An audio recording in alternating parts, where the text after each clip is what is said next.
Okay, curriculum and assessment. So this is my third one, my third contention. There we have the three curriculum. We have science with its 3 strands. We have maths with its 3 strands and 4 proficiencies.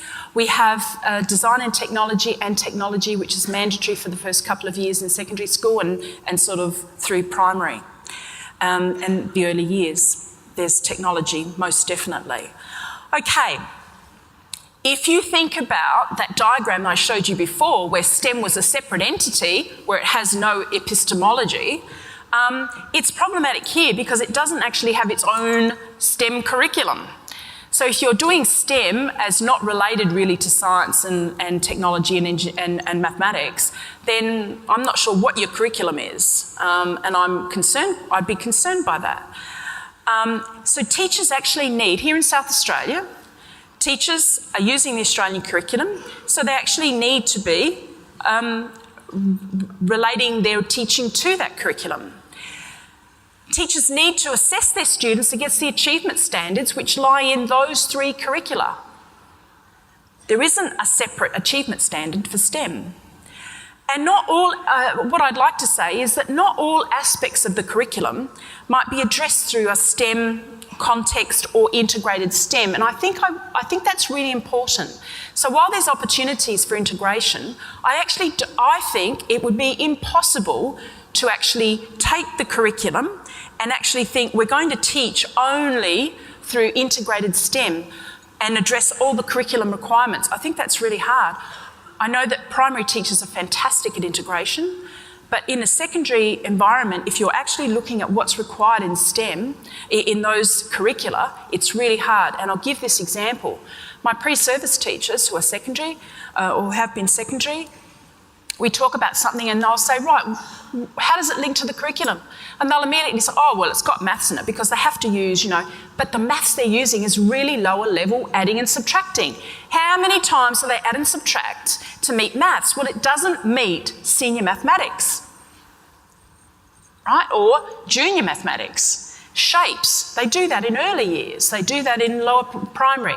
So while my pre-service teachers, they're looking at it very superficially and they're going, oh, maths, tick. But they're not actually going, maths, let's have a look at what's in the curriculum. So I actually think that true integration right across and doing your whole curriculum is impossible. So there are going to be things that just don't fit an integrated way. And I think that that's okay. And I feel comfortable in saying that. But there are lots of opportunities to integrate. For teachers who are out there and who are navigating their work, they are very busy people, it's critical for them to be able to link it to the curriculum, because then otherwise, if you're saying we're doing this, it's another add-on for them. And they're already busy enough. You're already busy enough. So for me, that's why the linking to the curriculum is really important. Let's come back to this diagram.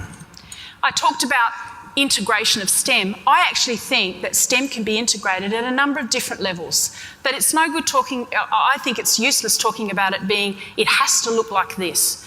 So if you're going to integrate, let's get rid of the green.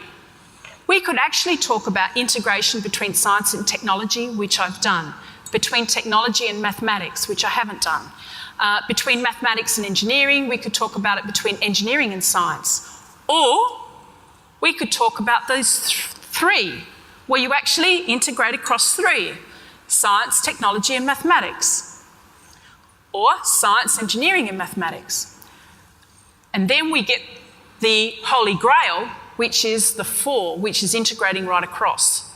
And I would suggest that integrating right across so that it is actually authentic and links to the curriculum is a hard task. And yet, I will read in the literature some suggesting that that's the only way to integrate STEM. And that each of the 4 areas have to be equal. Now, I don't know, see, these are the things that are out there that people listen to, and I would challenge them. I think it's too hard. I think that the 4 is a rarity.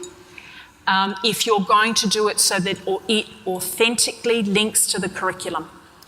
But I do think those other areas of integration are possible, and I think we've been doing them.